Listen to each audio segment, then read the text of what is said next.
4:02. Gumising kasama ang mga bagong-bagong mga balita. Gumising kasama ang mga bagong-bagong impormasyon. Hahataw na, aarangkada na. Kaya tayo na. Dahil buhay na ang mga dugo ng mga taong maagang gumising. Isisigaw na ang sigaw ng sambayanan. DWIZ Pinoy Gising. Kasama ang opisyal na gisingero ng bayan. Gising ang kahit na sino. Kasama si Drew Nasino. Live sa DWIZ Radio. DWIZ News FM Regional Stations. Live din sa Facebook at YouTube. Panoorin din ang live sa Aliw 23. Tayo na. Aba, umaga na. DWIZ Pinoy Gising.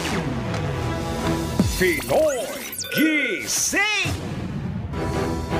Sa pong magandang morning Luzon, Visayas, Mindanao, Mega Manila, sa buong bansa, sa buong mundo ngayon pong araw na ito ng Martes. Ngayon po ay Abril 16, taong 2024. Silipin na po natin ang mga nambubulabog at mga nagigising na headline. Pinoy Gising.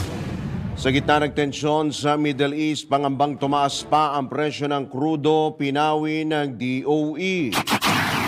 Sa kabilangan ng sigalot ng Israel at Iran, kaligtasan ng mga Pinoy tiniyak ng Israeli envoy. 13.3 billion pesos na halaga ng shabu na sabat sa Alitagtag, Batangas. At unang araw ng transport strike, generally peaceful ayon sa PNP. Kasama ang opisyal na gisingero ng bayan. Gising ang kahit na sino. Kasama si Drew Nasino. DWIZ Pinoy Gising. Pinoy Gising. Sa oras na 5 sandali makalipas po ang 4:00 na ng morning, kayo po ay nakatutok dito sa Impila May Todong Lakas, DWIZ 882 at Aliw Channel 23. Drew Nasino po inyong makakasama hanggang alas 5 po tayo! Gising! At sa mga nagigising nga po na balita, eto na po ang talaga naman mga katodongos. Gising po mga mamang tsuper dahil talagang napakasakit nga po, kagaya po ng napakasakit ni Kuya Eddie. Eto nga ako, mga jeepney driver, epektibo na ngayong araw ang panibagong dagdag presyo sa mga produktong petrolyo.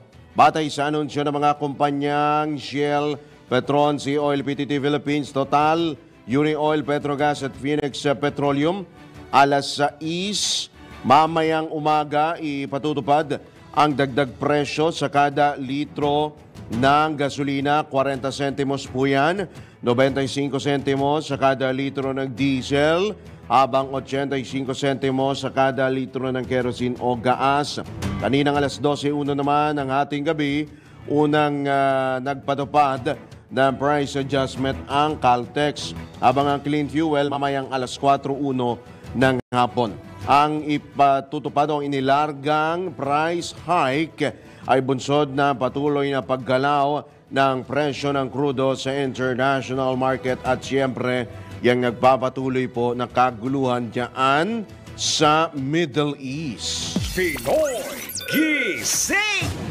Ang problema ho niyan kapag yung Israel at Iran ay tuluyan pong nagpang-abot, ay kumapit na po tayo mga katodos, tayo po ay magdasal sapagkat sobrang laki po ng epekto kapag yan pong Iran at Israel tuluyang nagbanggaan. Numero 1 po na maapektuhan yung ating pong supply po ng krudo. Ang mayorya po ng ating pong oil supply nagmumula po sa Middle East at ang Iran po ay isa sa mga nangungunang oil supplier sa mundo at natural gas supplier. Yan pong Saudi Arabia, yang Russia, yang Iran, yan po mga bansa na yan, United Arab Emirates, yan po yung mga unang-una po sa mga bansang nagsusupply ho ng krudo, hindi lamang sa Pilipinas, kundi yung maging ibang bansa po dito po sa Asia at sa Europa. And speaking of oil, Pinawi naman ng Department of Energy ang pangamba ng publiko na tumaas pa ang presyo ng mga produktong petrolyo sa gitna nga ng tensyon sa pagitan ng Israel at Iran sa ngayon. Ayon kay Director Rino Abad ng DOE Oil Industry Management Bureau, hindi nagulo, hindi daw po nabulabog ang supply ng produktong petrolyo dahil hindi ito sobrang nagmahal. Para kay Director Abad, malabong itigil ng Iran ang produksyon ng langis na 3 hanggang 4 na milyong bariles kada araw. Laki niyan. Dahil ginagamit nila ang kalahati nito sa loob ng kanilang bansa. Sa makatuwid, yan po ay para sa domestic consumption. Idinagdag pa ng DOE na kung babawasan ng Iran ang produksyon ng langis kada araw, 2% lang naman ito ng global oil supply. Pinoy Gising! Yun na nga po mga katodos, ang matindi ho dyan, yung domino effect. 'Di ba? Yung domino effect po na tinatawag, sapagkat maidagdag lamang ho natin, yung Iran po, yan po ang nagko-control dyan sa Strait of Hormuz. Yung Strait of Hormuz po na yan po yung daanan, labasan at pasukan po ng mga oil tanker patungo at palabas po ng Saudi Arabia. When it comes to oil, Saudi Arabia po, yan po, number 1 po yan. Kapag hinarang po ng Iran, yung tinatawag na Strait of Hormuz, pasok at palabas po ng Gulf of Persia, ay finish na ho, finish na. Marami pong mga oil tanker ang mamimiligro, lalo na po yung galing sa Saudi Arabia. So yan po ang crucial part po ng geopolitical tensions na nangyayari po dyan sa Middle East. Actually, ang Saudi Arabia, Iran ay mayroon pong edge, mas may edge po siya kumpara po sa Saudi Arabia na oil-rich country din. Though ang Iran ay oil-rich country din, nasa kanila naman po tinatawag na port. Meron po silang port na hawak po nila yung Strait of Hormuz. Though ito namang Saudi Arabia, medyo alanganin pagdating dyan sa bagay na yan. Yung sa Red Sea naman, though pwede rin naman sila ho dyan dumaan, ang problema naman ho dyan, yung paglabas po ng Red Sea. Yung tinatawag po na yung pagdating ho dyan sa Gulf of Aden. Yan po yung bansang Yemen. Yang Yemen po na yan po ay kapanalig po, yung mga Houthi rebels, kapanalig naman po ng Iran. So meron po silang edge pagdating po dyan sa Red Sea, pagdating po dyan sa tinatawag na Strait of, yung Gulf of Aden, maaari din po nilang harangin yan. Actually, ginagawa na nga po nila.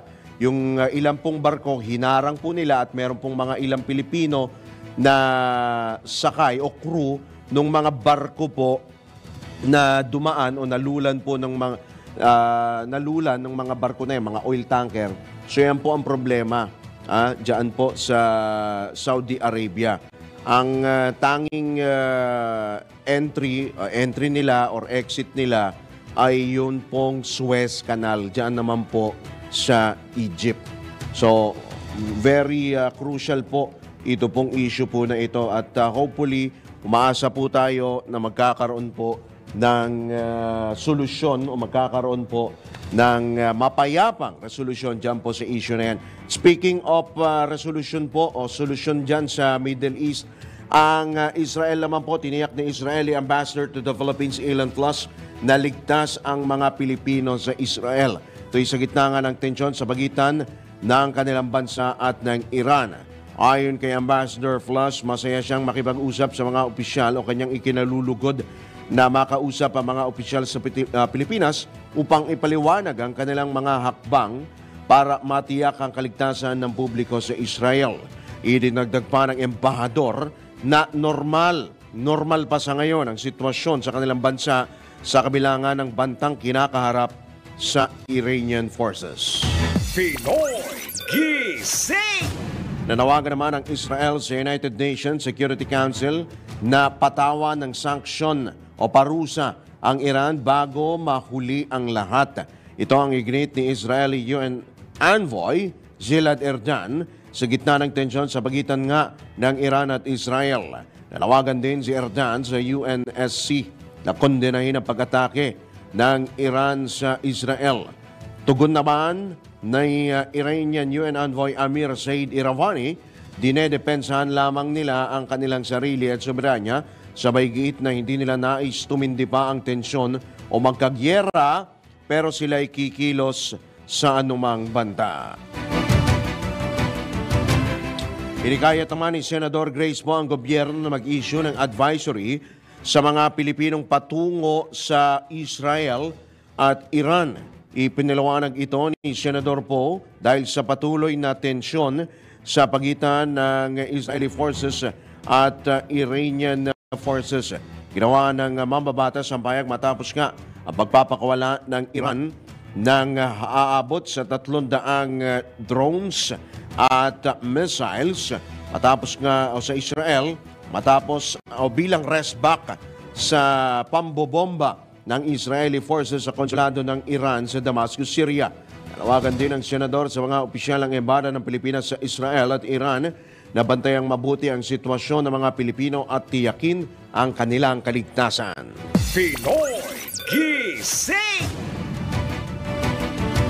Sa iba pang tampok na balita, aabot sa 13.3 billion pesos na halaga ng shabu ang nasabat sa isang police checkpoint sa bayan ng Alitagtag, Batangas kahapon.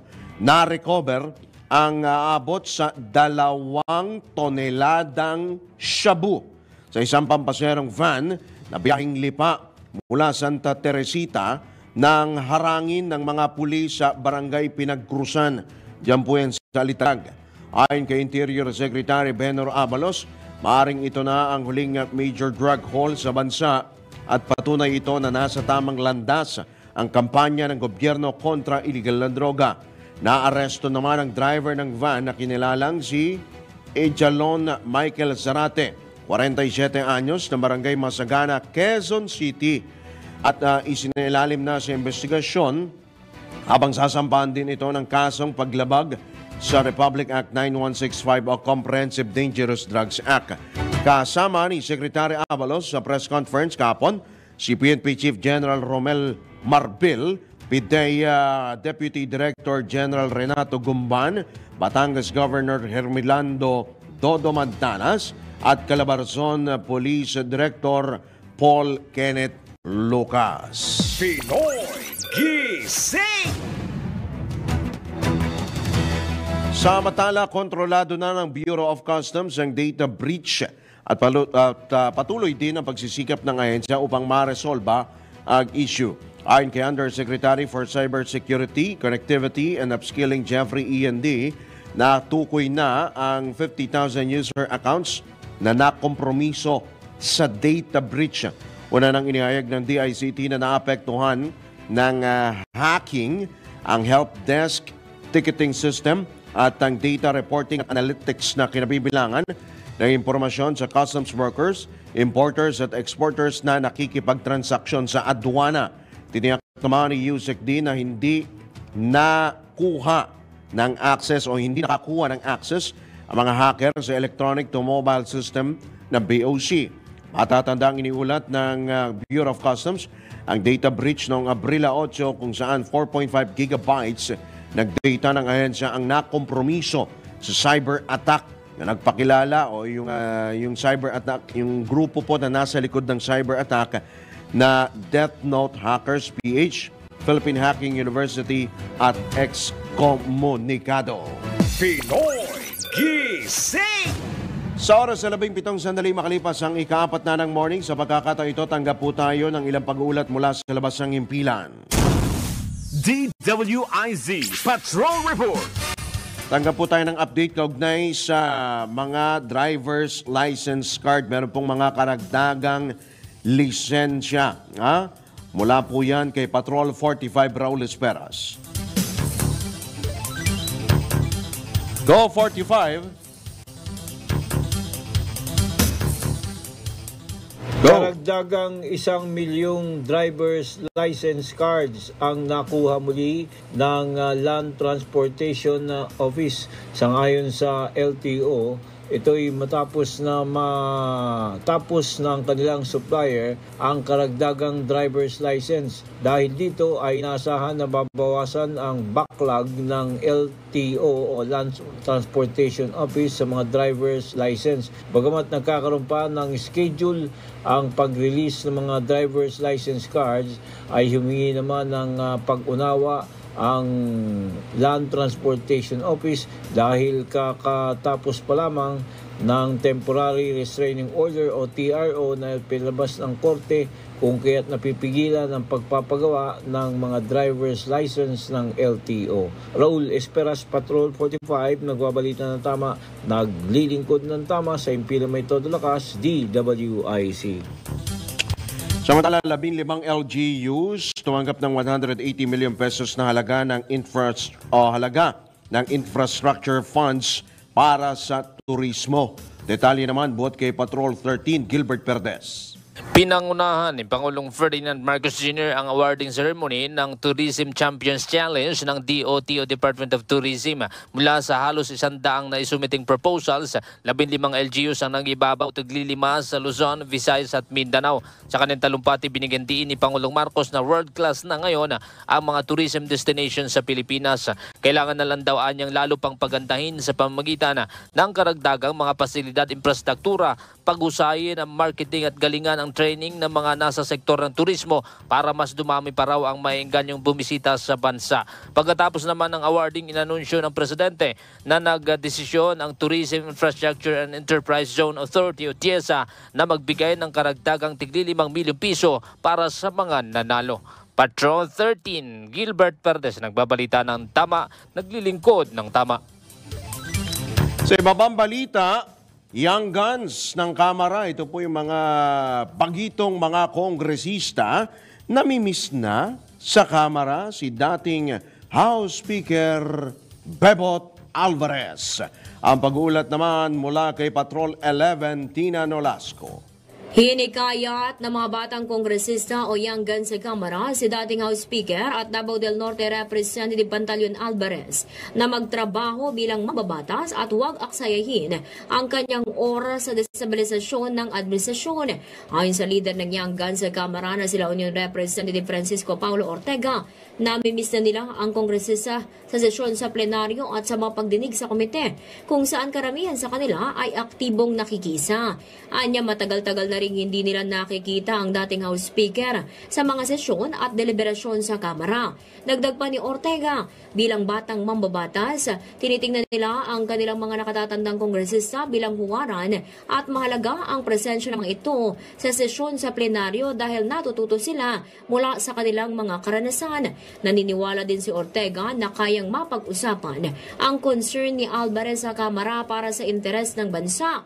Bagamat may karapatan niya ang dating House Speaker na ipahayag ang kanyang saloobin, limitado ito ng batas at ng kanyang tungkulin bilang miyembro ng Kongreso. Matatanda ang hinikayat ni Alvarez sa kanyang isang pahayag sa political rally sa Tagum City, Davao del Norte, ang Armed Forces of the Philippines na bawiin ang suporta kay Pangulong Ferdinand Bongbong Marcos Jr.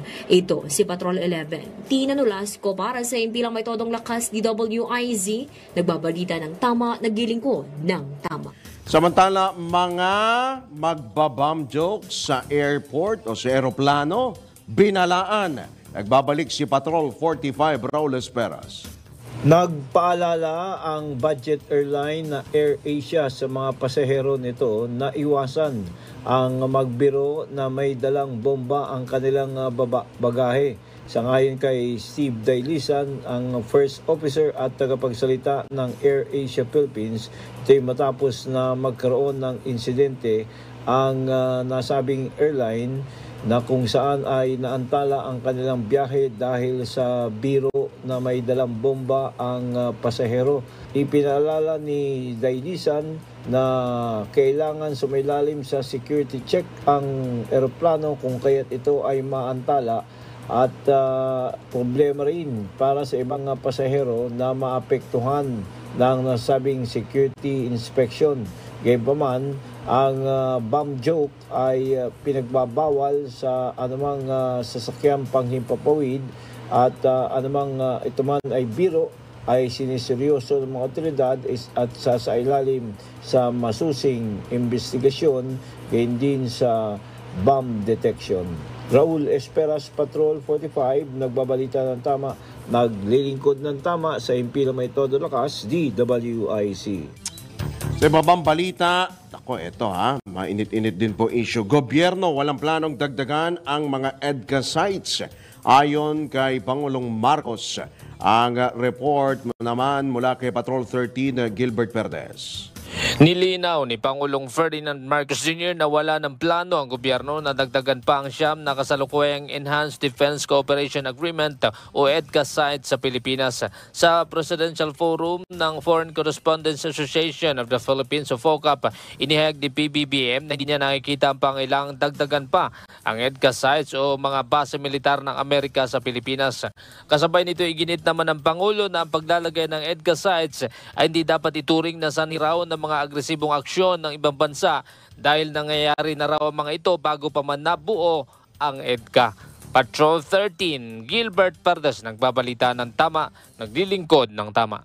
Kapag may bagong balita, naka-on air, agad-agad, DWIC Patrol Report. Unang bugso po ng mga pagulat mula sa labas ng himpilan. Ang tabay lamang po para sa iba pa ho mga report at iba pa ho mga istorya, mga balita sa pagbabalik po ng Pinoy Gising. Makalipas lamang po ang ilang mga paalala. Ang oras, 25 sandali makalipas na ang ikapat na ng morning. Kasama ang opisyal na gisingero ng bayan. Gising ang kahit na sino. Kasama si Drew Nasino. DWIZ Pinoy Gising. Pinoy Gising.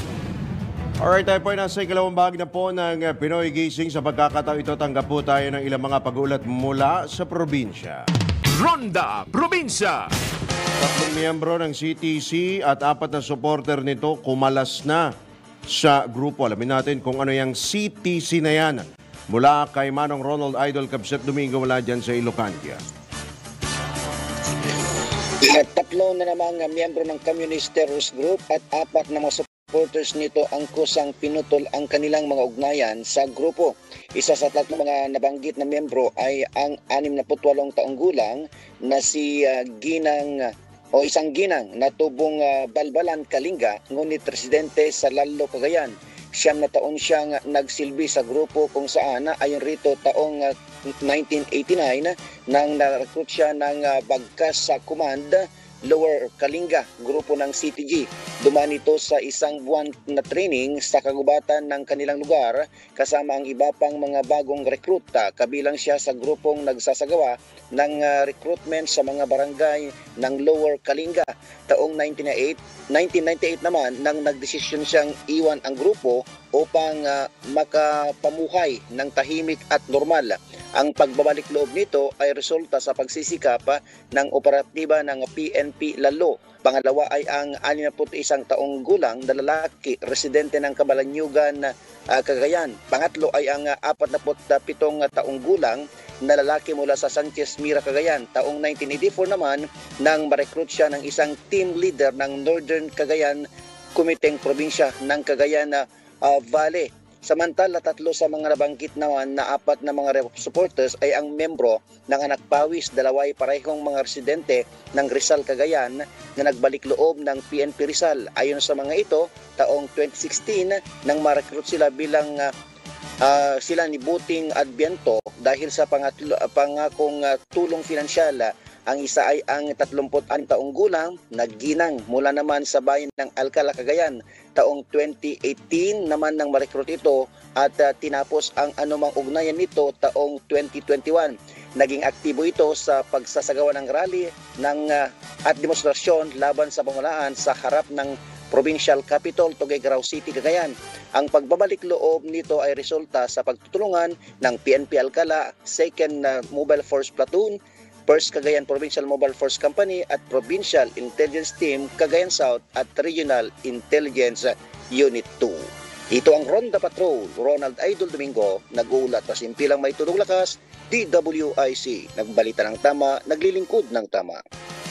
Alright, maraming salamat Manong Ronald Idol, Kapsat Domingo, Communist Party of the Philippines po, yung kanya pong pagulat. Samantala, dako naman tayo sa Bicolandia, Agrario Mercado sa kampo ng DAR at PNP sa Camarines Sur, inilunsad. Ang pagulat naman buhat kay Melvin Machado.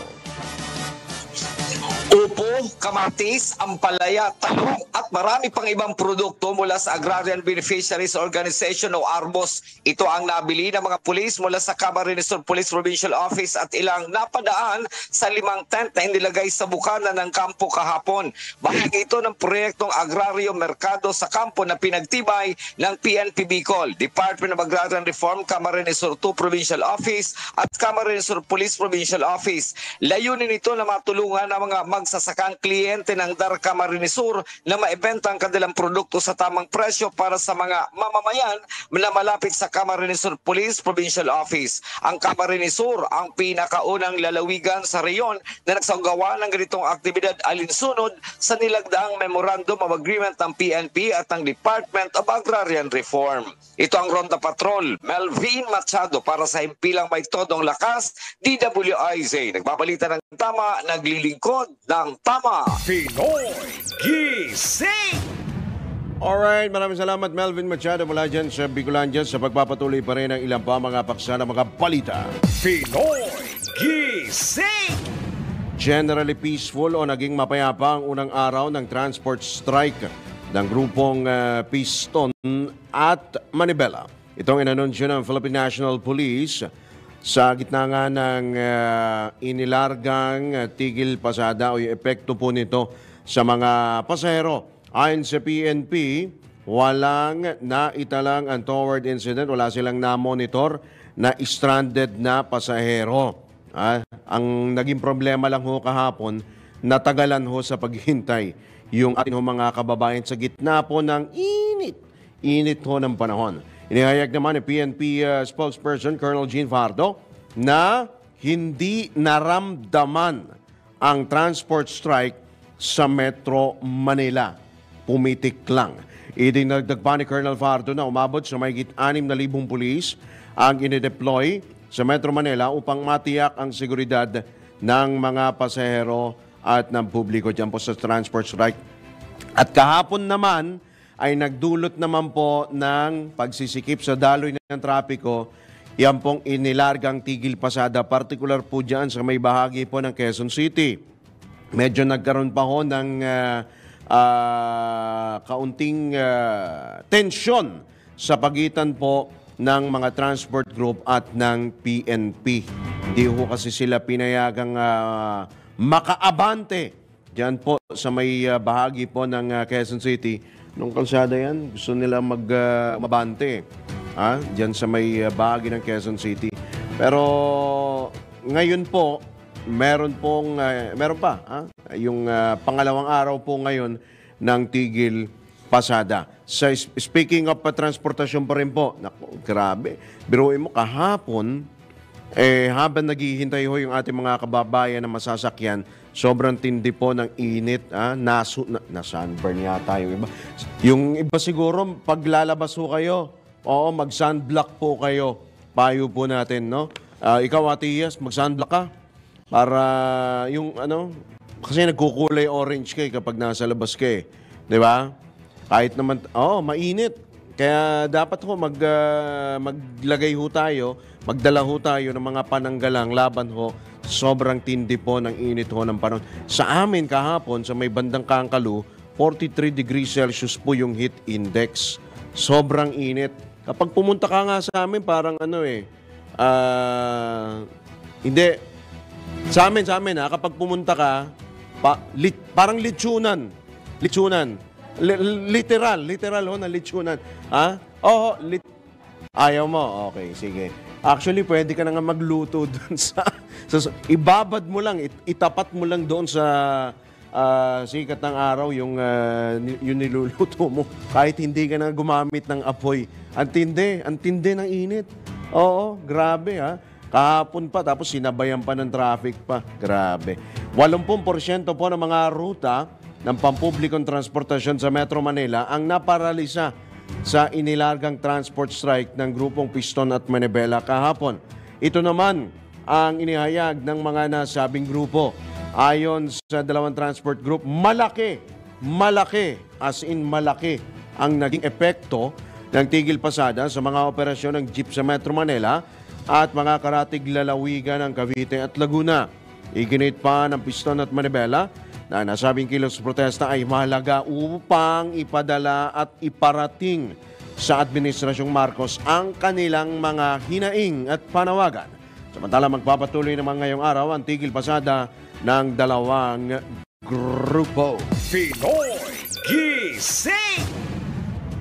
Sa iba pang tampok na balita, eto ho, matindi rin ho ito. Speaking of transportasyon, nahuli naman ho kasi ito sa may EDSA busway. Kahapon ay nagtungo po sa MMDA si dating Ilocos Sur Governor Luis Chavit Singson at kanya pong iniabot kay MMDA Acting Chairman Attorney Romando Artes yung kanya pong 200, actually from 100,000 dinoble po sa 200,000 pesos. Yan po yung pabuya doon po sa mga nakahuli sa kanya pong convoy na dumaan, illegal na dumaan dyan po sa may EDSA busway. Pero ito ho mga katodos, here's the catch. Meron pong si Manong Javit, no? Kahapon ho yan doon po sa flag ceremony ng MMDA. Pero, wait, there's more. Ha?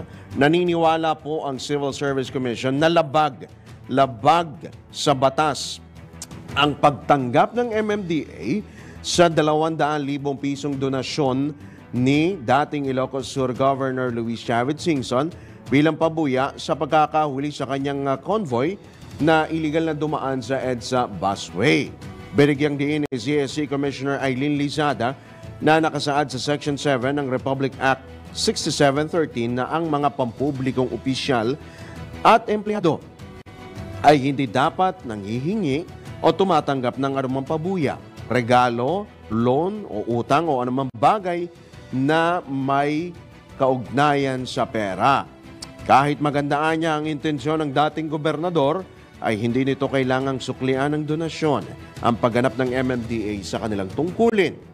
Iginit pa ng CSC official na tanging maaring gawin ay magdeposito sa General Fund na mga ahensya ng pamahalaan ay ang Department of Bureau of Management, Department of Bureau.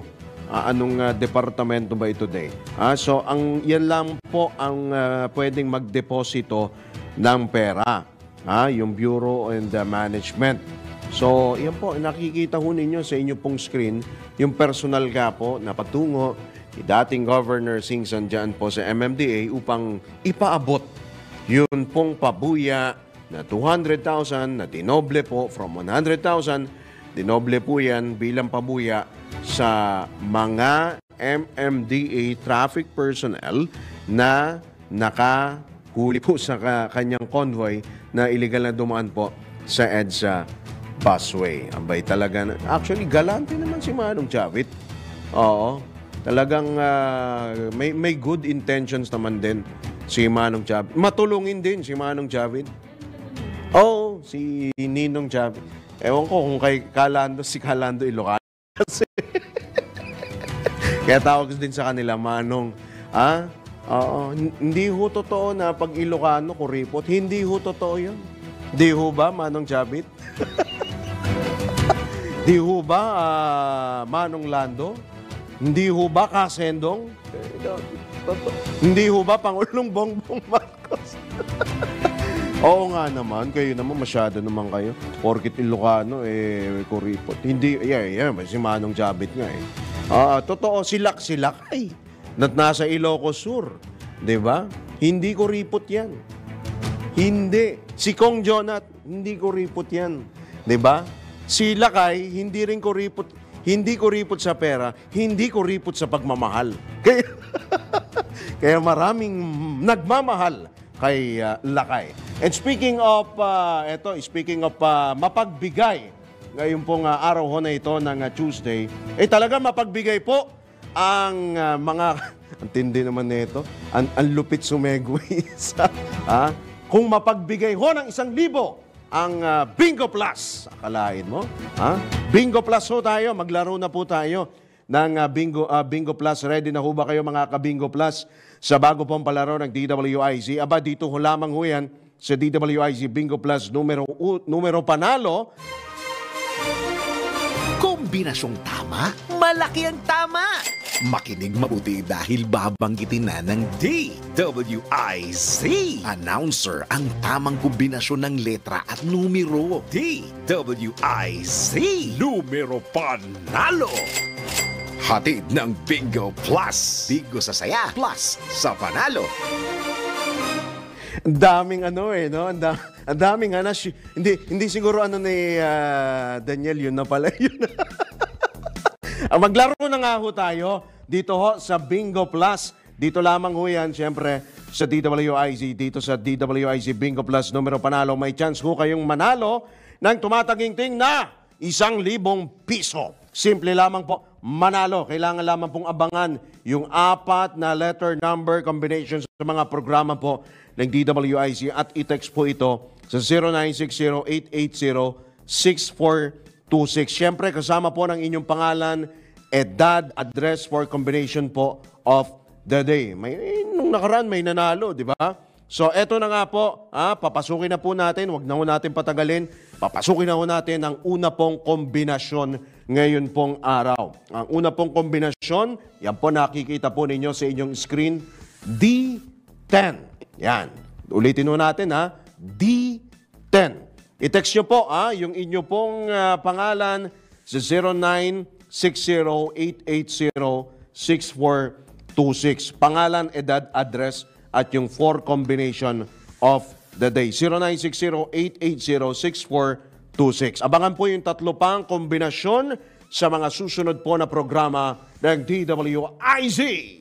Kung naka-4 ka na, pwede mo nang isend sa text number na binigay ng DWIZ announcer o kaya i-PM na sa DWIZ Facebook. Kung hindi pa, wait pa ng ibang kombinasyon hanggang makumpleto ang 4 na numero panalo. Hatid ng Bingo Plus. Bingo sa saya, plus sa panalo. Kaya ito pang hinihintay nyo, mag-text na ho kayo kahit ito yung ating mga viewers. Pwede rin po kayong manalo dito po sa Bingo Plus po sa numero panalo po ng Bingo Plus. Magbabalik po muli ang Pinoy Gising makalipas na may mga paalala. Ang oras po natin, 13 minuto bago sumapit ng ganap na alas 5. Pinoy Gising! Alright, tayo pa nasa uling bagay po ng Pinoy Gising. Habulo natin ang isa pang pagulat mula sa labas ng impilan.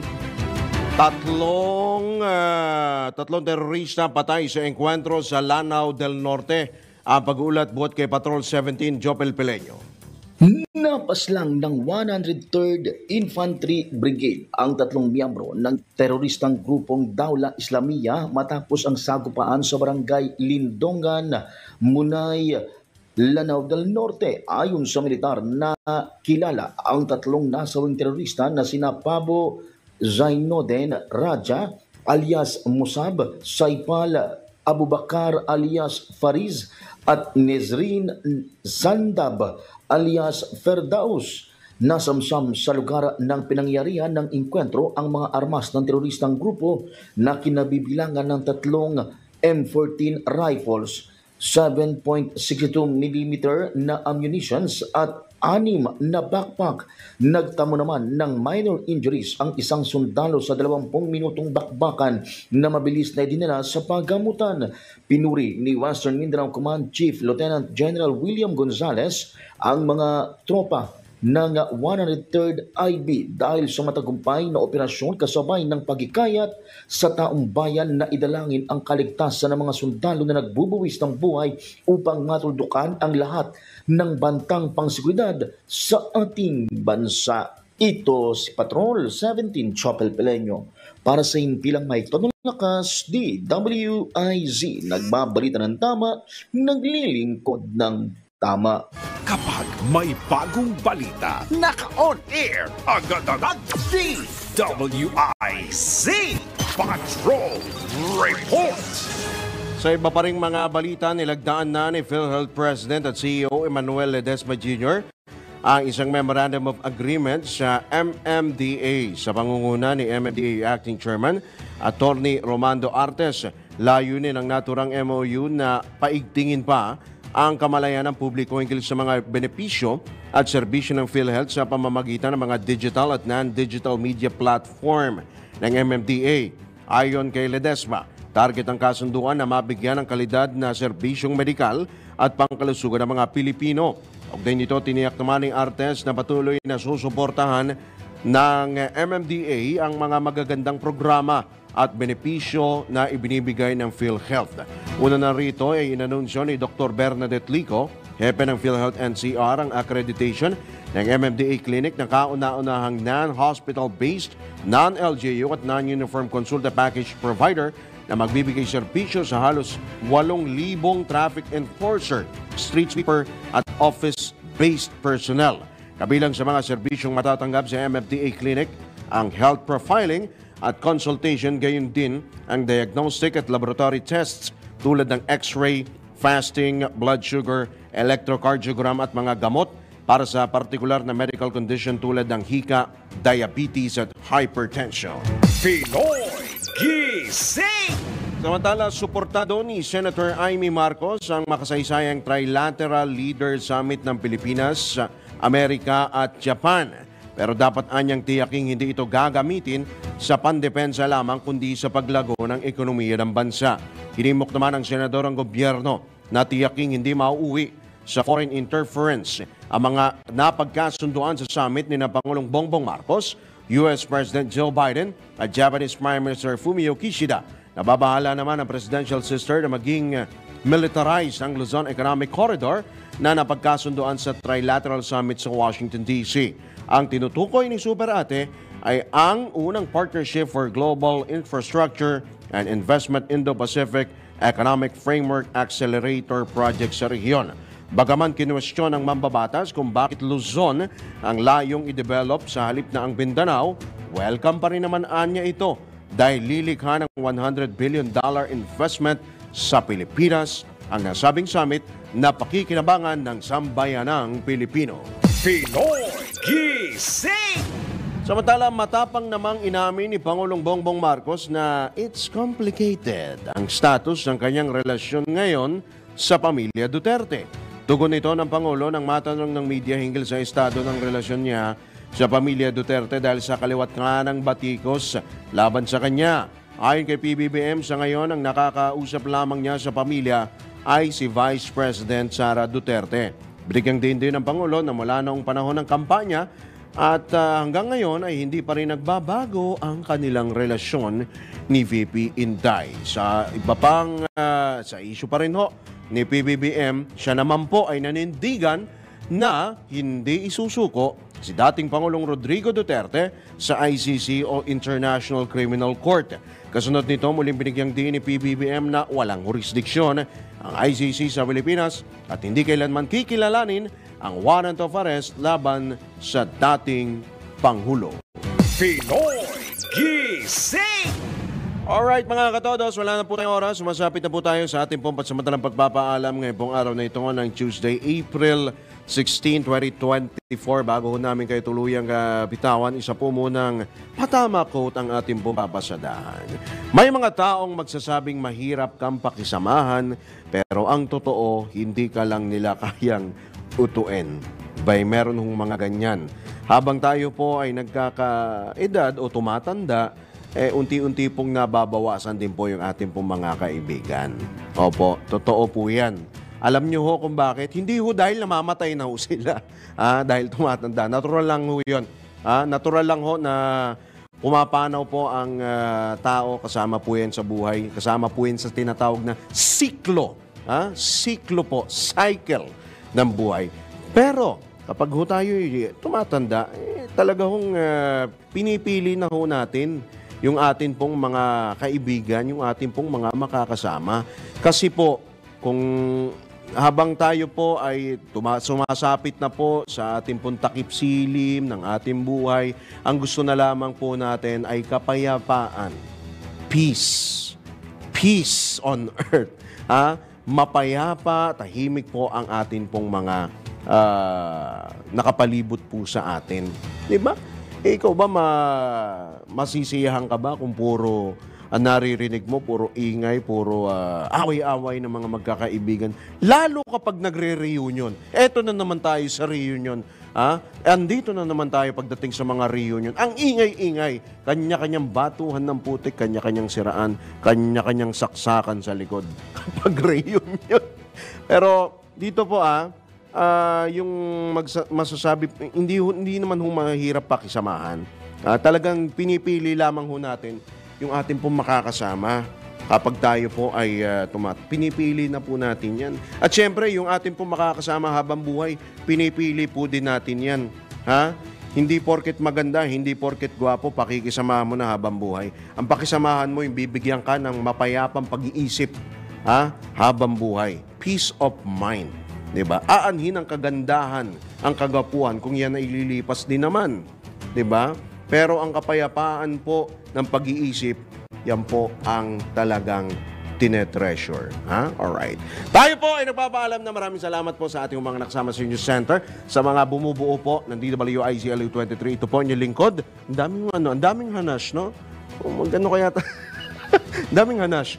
Ito po ang inyong lingkod, Drew Nasino, nagbabalita ng tama. Naglilingkod ng tama. Susunod na po, Arangkada Balita, makakasama po natin si Miss Judith Estrada Lacino.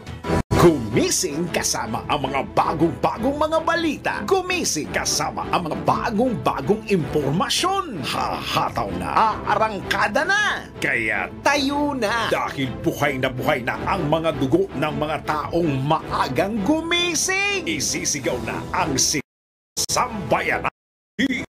WIZ Pinoy Gising! Kasama ang opisyal na gisingero ng bayan. Gising ang kanino. Kasama si Drew Nasino. Live sa DWIZ Radio. DWIZ Regional Integrated News Nationwide. Live din sa Facebook at YouTube. Panoorin din ang live sa Aliw 23. Tayo na! Aba, umaga na! DWIZ Pinoy Gising!